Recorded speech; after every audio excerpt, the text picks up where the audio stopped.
Salut le petit, lever du jour à Dakar, dans le port. Et il y a le bateau qui est là-bas qui va venir nous chercher. Voilà, direction des secs au large, très profond, où on va aller essayer de voir les barracudas géants. On va essayer de les filmer. On va voir si on peut arriver à les approcher, à les filmer et à en prendre un, on verra bien. Mais je pense que je vais faire la descente sur plusieurs sans fusil pour pouvoir les filmer de très près pour voir, on verra bien. On sera accompagné d'Adrien, de Mashcam, de As, de Kylian. Donc peut-être encore une bonne vidéo. Ah, il y en a un qui vient de se lever. Hey, salut les petits! Les Boys of Dakar qui nous accueillent. Bon, on va essayer de s'amuser? Oui. Ouais, quelques barracudas? On verra. En tout cas, on va essayer. Allez, bonne vidéo les petits.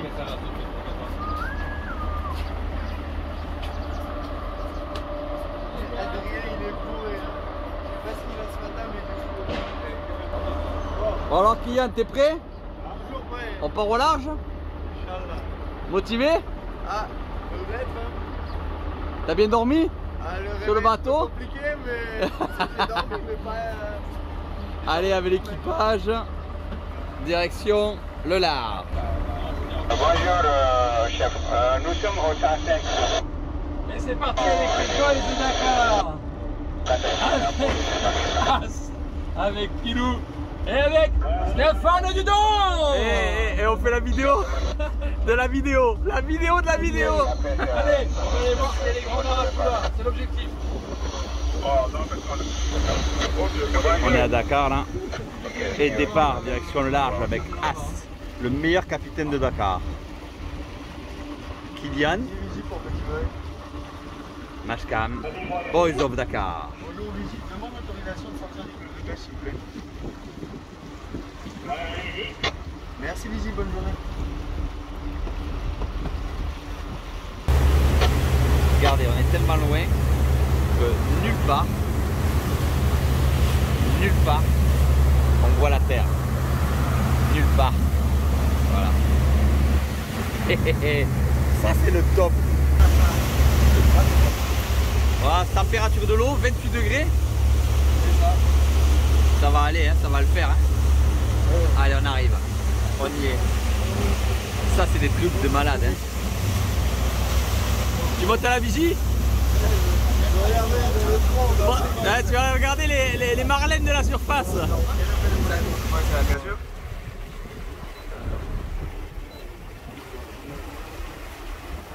On est passé de 40 à 30 mètres. Ouais. Capenas, il connaît le caillou comme sa poche. On est passé de 44 mètres à 30 mètres. Ouais, tu le vois bien. C'est carrément hallucinant. Perdu au milieu de nulle part. Regarde le poisson. Ouais, c'est les poissons, ça tu crois? Ça c'est le poisson. Ça c'est des baleines, c'est les tons. C'est les tons. C'est les tons jaunes, Si ça pouvait être vrai. Regarde. Sur la prochaine vidéo que je vais sortir, tu vois, sur ce caillou là, entre ces deux pierres là, j'ai tiré une carpe rouge.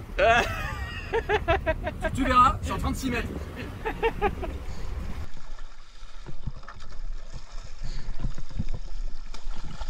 Ah, j'ai oublié mon tuba. Merci.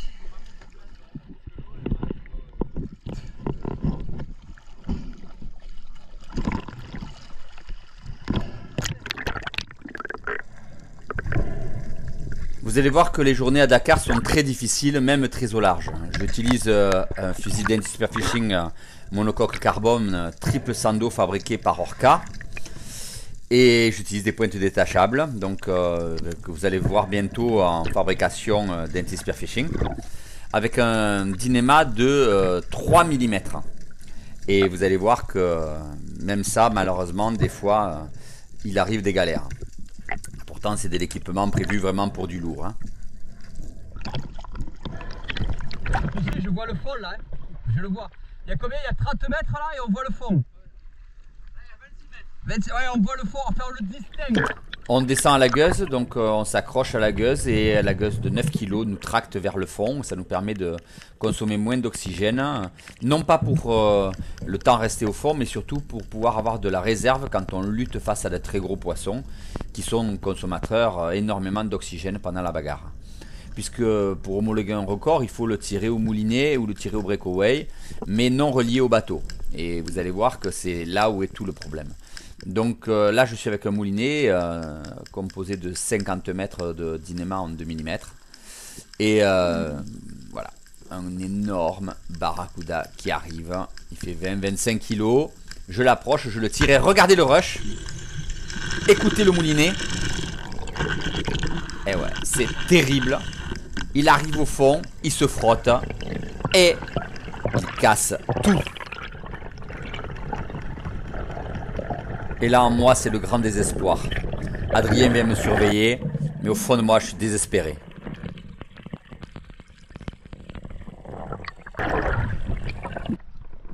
Tout cassé. Direct tout cassé. Direct, il m'a tout détruit. Il m'a arraché le fil de la pointe détachable. Tu crois? Hallucinant. Bon ben je peux remonter pour refaire des... Hein? Un seul, mais il était énorme. Énorme, 30 kilos. Allez, c'est JC qui descend. Il utilise un système de clic-clic pour faire venir les poissons. Et vous entendez le clic-clic du sondeur. Avec la sonde de 2 kg de Kylian. On pense que ça a gêné un peu le poisson. Ça, on s'en est rendu compte un peu tard. Et des barracudas arrivent, mais ce sont malheureusement des petits poissons. Ils font 6-7 kg. Mais vu la difficulté, JC ne cherche pas à comprendre. Il va en tirer un. Voilà. Mais on sent que le rush n'est pas le même. Et lui surtout il est relié au bateau. Donc dès que le tir est effectué, c'est le bateau qui remonte le poisson. Alors on ne peut pas homologuer un record comme ça. Mais par contre c'est une facilité, une sérénité aussi bien pour le chasseur que pour remonter le poisson. C'est plus simple. Bravo JC. Ah, c'est pas des gros ça. Alors c'est bon, il est facile, hein.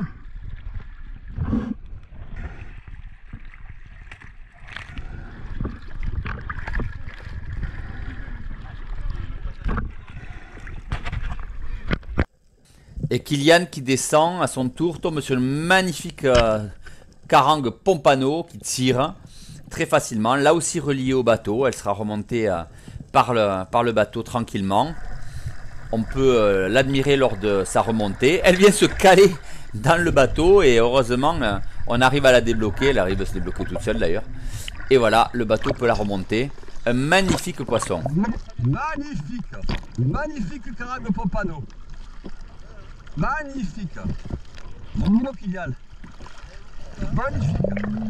Allez, on reprend les descentes. Là c'est Adrien qui descend. Vous voyez, il commence à faire du bruit dès le départ de sa descente pour essayer d'attirer le poisson. Et arrivé au fond, il voit quelques petits jabars qui traînent. Donc il leur coule dessus. Je rappelle que le fond est là, cet endroit-là est entre 32 et 33 mètres. Hein, on voit la cassure. Et il le tire d'assez loin. Et là pareil, le bateau remonte le poisson en sérénité. Encore un beau poisson à bord. Mais vous voyez que c'est pas si facile que ça. Hein.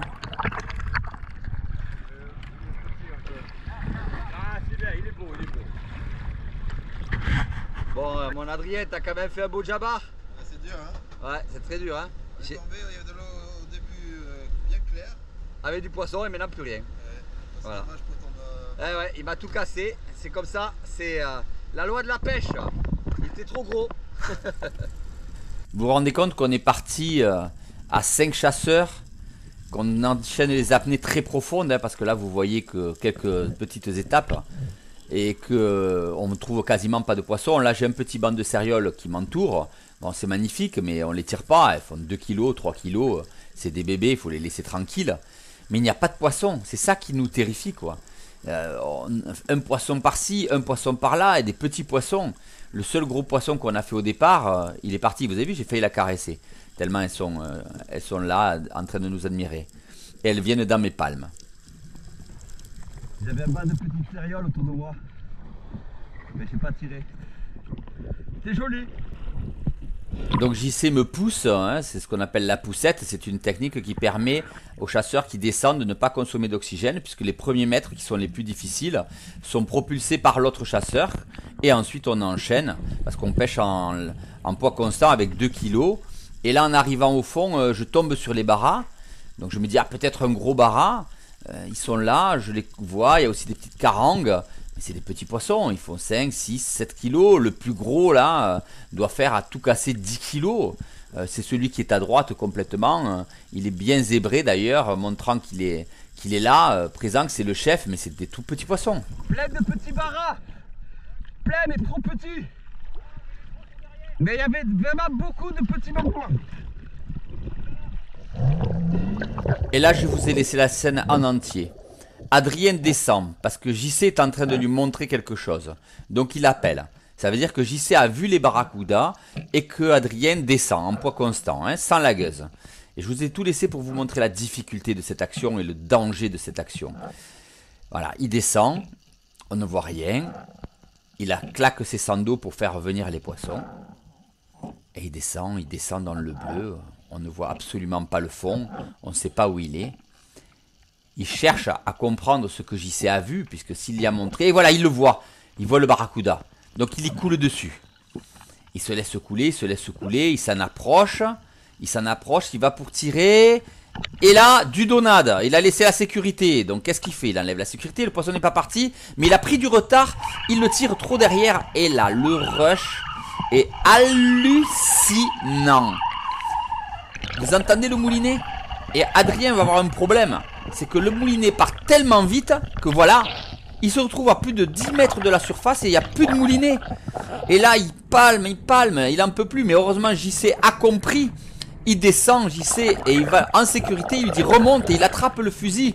Voilà, c'est un très très beau réflexe de JC. Et Adrien remonte en surface à toute vitesse, cramé complètement. Vous avez entendu sa respiration? Et JC remonte le fusil. Heureusement qu'ils étaient à deux, sinon Adrien aurait dû lâcher le fusil pour perdre le poisson. Mais là, c'est un très très beau travail d'équipe. JC a été très performant sur ce coup, en surveillant Adrien depuis le départ. Et ils vont remonter le poisson et le ramener. Et c'est une poutre. Oh le monstre. C'est Adrien qui l'a fait. Mais Adrien, bravo, t'es le meilleur. J'avais pas de ceinture. C'est JC qui m'a pris. C'est JC qui t'a attrapé? Qui m'a pris le fusil, moi je suis rentré. Aïe aïe aïe, c'est dangereux hein. Il y en avait plusieurs. Hein. Ah ouais?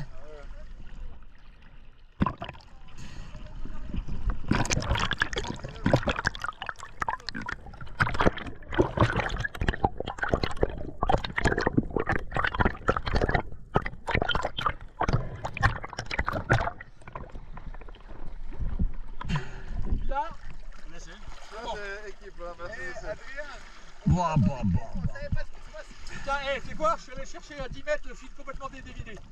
Moi j'ai eu peur parce que on vous entendait crier, c'était chaud hein. Non, on a assuré, Ah, après ça allait. J'ai fait une apnée, je les ai vus. Donc j'ai tout de suite dit. Et en fait, le pire, le poisson il était à 6-7 mètres, il y a un autre tronc qui est venu le voir. À la surface. À la surface. Et si on n'avait pas doublé, on tapait un deuxième. Ouh, cette année c'est Adrien qui a fait le gros tronc. L'année dernière, non, il y a 2 ans c'était JC. Cette année c'est Adrien. Et encore une fois, moi je casse. J'ai vraiment pas de chance. Bravo Adrien, magnifique. On revoit une autre action. Donc c'est JC qui descend. Il se retrouve à une trentaine de mètres. Et l'eau est verte et froide et glacée. Donc ça aide pas, mais les jabars sont là dedans, les yars aussi, c'est-à-dire les carpes rouges à jeunesse. Et il choisit un jabar, vous allez voir, et il le tire, magnifique tir, remonté là aussi immédiatement par le bateau. C'est un beau poisson, très très bien tiré, vraiment un très très beau poisson.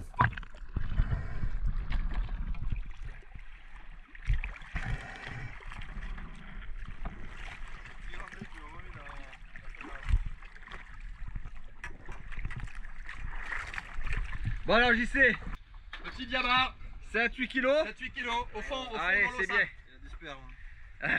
Qu'est-ce que tu dis encore comme bêtise toi? C'est vrai, Ah ouais, c'est vrai. Ça Et voilà. Ah, je tire les mâles, pas les femelles. Attends, tu tires ce que tu peux surtout. Salut. Vous vous rendez compte qu'on a fait 5 poissons à 5 chasseurs?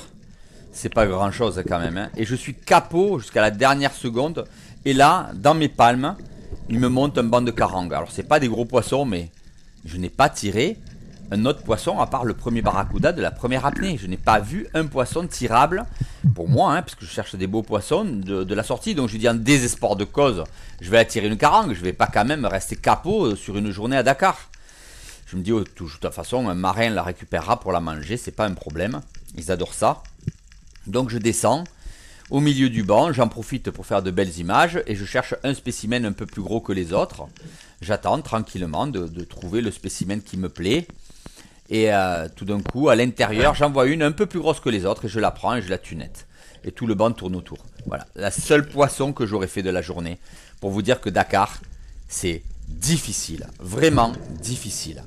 Ne croyez pas que ce sont des pêches faciles, ce sont des pêches profondes, des pêches dans le bleu, des pêches compliquées. Voilà. Et quand on veut faire de gros poissons et qu'on veut absolument ne tirer que des gros poissons, ben souvent on rentre capot. C'est comme ça, c'est la pêche. Et Adrien, le retour de pêche hein, est pas trop difficile. J'ai explosé, hein. C'est la pénagère à Asta d'or. Elle vient d'allumer la clim. JC, il explosait. Kylian, on plonge, hein. motivé. Du coup, on est tombé en panne de moteur. On rentre sur un moteur de 60 km au large. Non seulement on n'a pas fait beaucoup de poissons, mais en plus on a des galères. La journée est, comment dire, difficile. Demain, petite journée aux épaves dans la baie. Hein. Allez, de retour de pêche. Hein. Ça a été dur aujourd'hui. Hein. Dur. Très très compliqué. Hein. Pas facile. Et ouais, c'est la vie, c'est comme ça. Et des fois, la mer est contre nous. Mais là, elle était bien contre nous quand même. Le port de Dakar. Allez, j'espère que ça vous a plu quand même cette deuxième journée. Même si les poissons n'étaient pas très présents. Et maintenant, demain, petite sortie sur épave. Bye bye.